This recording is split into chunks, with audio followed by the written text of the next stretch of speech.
Assalamualaikum warahmatullahi wabarakatuh. Innal hamdalillah nahmaduhu wa nasta'inuhu wa nastaghfiruh wa na'udzu billahi min sururi anfusina wa min sayyiati a'malina may yahdihillahu fala mudhillalah wa may yudlil fala hadiyalah. Asyhadu an la ilaha illallah wahdahu la syarikalah wa asyhadu anna Muhammadan abduhu wa rasuluh, amma ba'du. Puji syukur atas kehadirat Allah Subhanahu wa Ta'ala yang telah melimpahkan rahmat dan karunia-Nya kepada kita sehingga kita dapat bertemu dalam kajian ini dalam keadaan sehat walafiat. Untuk kedua kalinya, semoga salawat dan salam senantiasa tercurahkan kepada baginda agung Nabi Muhammad SAW beserta para sahabatnya, para ulama, dan umat Islam sekalian.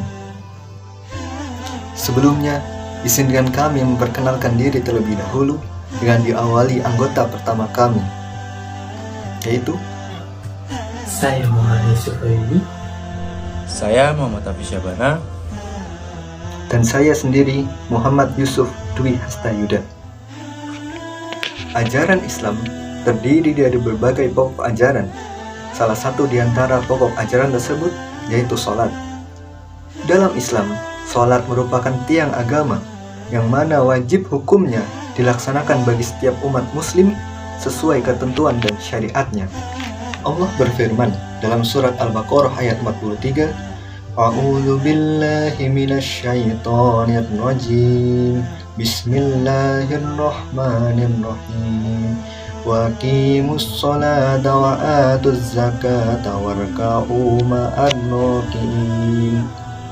Yang artinya, dan dirikanlah sholat, tunaikanlah zakat, dan rukuklah beserta orang-orang yang rukuk.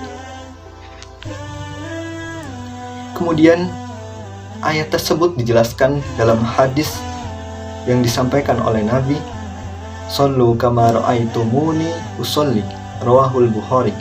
Sholatlah kalian sebagaimana kalian melihat aku sholat. Hadis riwayat Bukhari. Namun, beberapa di antara mereka melaksanakan aturan sholat dengan cara yang aneh, atau bisa dibilang tidak sesuai dengan apa yang telah diajarkan oleh Nabi Muhammad SAW.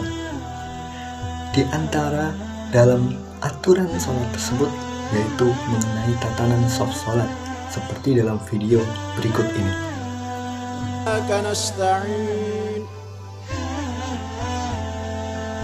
الصراط المستقيم صراط الذين أنعمت عليهم غير المغضوب عليهم ولا الضالين.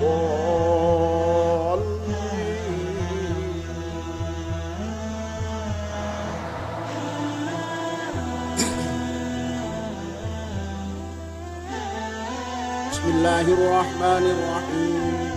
Video itu ada seorang non-muslim yang menjadi bagian dari sebuah prosesi sholat itu, yang duduk di situ. Ini sesuatu yang juga dianggap tidak benar. Siapa yang mengatakan itu tidak benar? Quran tidak mengatakan itu tidak benar. Orang bangsa Indonesia, sahabat karib, ingin duduk bersama. Silakan. Memang sholat ini untuk apa? Sholat itu berdoa. Nah, mengapa ada orang lain? Saya tidak mengatakan beragama lain. Sahabat saya duduk. Terus saya nanti sholat bagaimana? Silakan. Punya cara sendiri. Kemanusiaan yang adil dan beradab itu harus diterapkan begitu. Dan tidak menyalahi. Mau apatah lagi ini sholat. Tidak akan mengganggu. Yang nggak boleh kan setan dan iblis yang kumpul dengan kita. Itu kan keyakinan Anda ya. Keyakinan, kalau nggak yakin untuk apa dilaksanakan? Iya. Walaupun orang lain yang mengkritik Anda punya keyakinan yang berbeda. Keyakinan orang. Undang-undang dasar kita ini memberikan kebebasan menjalankan agamanya dan keyakinannya dan kepercayaannya. Terus apa ini dikatakan sesat itu? Dari video tersebut terdapat sebuah keanehan di mana terlihat sekelompok orang yang melaksanakan sholat dengan tatanan shaf yang tidak rapat, bahkan memiliki jarak yang berjauhan. Padahal Saat itu bukan dalam keadaan pandemi atau hal lain sebagainya yang mengharuskan untuk memberi jarak antar jamaah pada shaf sholat. Allah Subhanahu wa Ta'ala berfirman dalam surat As-Saff ayat 4, A'udzu billahi minasyaitonir rajim. Bismillahirrahmanirrahim. Innallaha yuhibbul ladzina yuqatiluna fi sabilihi shaffan ka'annahum bunyanun marsus. Yang artinya, sesungguhnya Allah menyukai orang-orang yang berperang di jalannya dalam barisan yang teratur, seakan-akan mereka seperti suatu bangunan yang tersusun kokoh. Ibnu Abbas mengatakan sehubungan dengan makna ayat ini, di mana seakan-akan mereka seperti suatu bangunan yang kokoh, yakni kokoh dan tidak rapuh sebagaimana menempel ketat dengan sebagian yang lain dalam barisan shafnya. Kemudian dalam sebuah hadis, Rasulullah SAW bersabda, Aqimu sufufakum wa tarassu fa inni arakum min wara'i dhahri. Luruskan shaf kalian dan hendaknya kalian saling menempel, karena aku melihat kalian dari balik punggungku. Hadis riwayat Bukhari nomor 719. Selanjutnya dari sahabat Abdullah bin Umar radhiyallahu anhu, beliau berkata, Rasulullah SAW bersabda, yang artinya, luruskan shaf-shaf kalian, karena sesungguhnya kalian itu bersaf seperti shafnya para malaikat. Luruskan di antara bahu-bahu kalian, isi shaf-shaf yang kosong, lemah lembutlah terhadap tangan-tangan saudara kalian, dan janganlah kalian menyisakan celah-celah bagi setan. Barang siapa yang menyambung shaf, niscaya Allah akan menyambungnya dengan rahmatnya, dan barang siapa yang memutuskannya, maka Allah akan memutuskannya dari rahmatnya. Menurut tafsir dari Imam Abu Dawud As-Sijistani, beliau berkata ketika menjelaskan sabda Nabi Muhammad SAW, yaitu lembutlah terhadap tangan-tangan saudara kalian adalah apabila ada seseorang yang datang menuju shaf, lalu ia berusaha masuk, maka seyogyanya setiap orang melembutkan atau melunakkan bahunya untuknya, sehingga ia bisa masuk shaf sholat. Jika menutup celah yang renggang saja merupakan perkara yang sangat dianjurkan, apalagi jika itu merupakan kekosongan dan kerenggangan yang sangat lapang dan terlihat jelas antara satu jamaah dengan jamaah lainnya, sebagaimana yang terlihat dalam video sebelumnya, maka ini tentu lebih dianjurkan, bahkan diperintahkan. Oke, selanjutnya dalam himpunan putusan Tarjih Muhammadiyah ada 4 poin dalam aturan tatanan shaf dalam sholat berjamaah. Yakni yang pertama, jika terdapat 2 orang, makmum dan imam, keduanya laki-laki, maka posisi makmum berada di sebelah kanan belakang,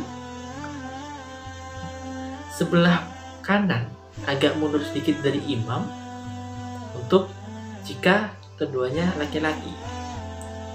Dan jika kedua orang itu salah satunya adalah perempuan, maka imamnya adalah laki-laki dan makmum perempuan itu di sebelah kiri imam dan agak mundur sedikit. Kemudian jika lebih dari 1 orang makmumnya, jika makmumnya lebih dari 1 orang, jika jenis kelaminnya sama, entah itu laki-laki ataupun perempuan, shaf makmum dimulai dari belakang imam, artinya di tengah, lalu dipenuhi ke kanan terlebih dahulu. Jika kanan sudah penuh, maka lanjut ke posisi sebelah kiri. Dan jika makmumnya laki-laki dan perempuan, sebaik shaf laki-laki itu ada di depan dan sebaik shafnya perempuan itu di belakang, seperti hadis yang sudah disampaikan sebelumnya, dengan cara penyusunan yang sama, yakni dimulai dari belakang imam, artinya di tengah, kemudian kita penuhi dulu shaf yang sebelah kanan terlebih dahulu, baru jika sudah penuh ke kiri baru kita isi, seperti itu. Selanjutnya adalah tentang adanya non-muslim di dalam sholat pesantren Al-Zaitun yang dipimpin oleh Panji Gumilang. Adanya non-muslim di dalam sholat pesantren Al-Zaitun ini mengundang banyak sekali perdebatan, protes, dan kritik dari masyarakat karena masyarakat menganggap hal tersebut merupakan hal yang keliru dalam konteks toleransi antar umat beragama. Tapi dari pihak Panji Gumilang mengatakan bahwasanya hal tersebut merupakan hal yang benar atau tidak salah karena dalam Al-Quran tidak mengatakan hal tersebut salah dan sholat itu harus sesuai dengan keyakinan masing-masing. Dan beliau berpendapat juga selama hal tersebut tidak mengganggu jalannya sholat, maka hal tersebut tidak masalah atau benar-benar saja. Nah, di Indonesia sendiri kan merupakan negara yang memiliki banyak sekali agama. Oleh karena itu ada yang namanya toleransi antar umat beragama. Toleransi antar umat beragama ini memang seringkali menimbulkan banyak perdebatan. Salah satu contohnya adalah apa yang akan kita bahas, yaitu adanya non-muslim di dalam sholat pesantren Al-Zaitun. Dalam agama Islam sendiri, untuk toleransi umat beragama tidak boleh mencampur adukan akidah maupun syariat dengan agama lain. Seperti yang dijelaskan dalam Quran Surat Al-Kafirun ayat 6, Lakum dinukum waliyadin, yang artinya untukmu agamamu dan untukku agamaku. Di situ dijelaskan bahwasanya toleransi beragama dengan non-muslim ini diperbolehkan apabila sebatas hubungan lahiriah atau dalam urusan duniawi saja, tidak boleh mensangkut pautkan dengan urusan akhirat seperti halnya sholat, berdoa atau apapun yang kita tujukan kepada Allah Subhanahu wa taala. Sedangkan salat ini kan merupakan urusan kita dengan Allah kan atau dengan akhirat. Oleh karena itu dengan adanya non muslim dalam sholat Al-Zaitun ini, apalagi di bagian depan, ini sebenarnya hal yang keliru. Karena jika konteksnya untuk menghargai atau menghormati atau toleransi antar umat beragama, maka posisi duduk bisa diposisikan di bagian belakang dari sholat tersebut. Jika dilihat dari video yang beredar di media sosial ini, itu posisi duduk dari non-muslim berada di bagian depan, dan itu memungkinkan untuk terjadinya gangguan atau bisa saja mengganggu jalannya sholat. Karena misal saja sewaktu-waktu si muslim ini ingin pergi ke toilet, ingin buang air kecil, buang air besar, ataupun tiba-tiba mendapatkan panggilan mendadak atau mendapatkan WA, SMS dan lain sebagainya, itu kan kemungkinan besar, kemungkinan kecil bisa mengganggu jalannya sholat. Oleh karena itu alangkah baiknya diposisikan di bagian belakang saja, atau bahkan lebih baik semisal diposisikan di ruang khusus, misalkan ruang khusus untuk tamu kan biasanya ada kan. Nah itu lebih baik di situ. Kita juga bisa menjamunya kan dengan kopi atau apa itu kan, daripada duduk di situ selama sholat itu kan nggak ngapa-ngapain juga pasti gak enak kan. Nah itu langkah baiknya di bagian belakang sholat saja atau di ruangan khusus untuk tamu. Sepertinya itu saja yang bisa saya sampaikan tentang adanya non-muslim di sholat pesantren Al-Zaitun. Itu merupakan hal yang keliru dalam konteks toleransi antar umat beragama. Sekian.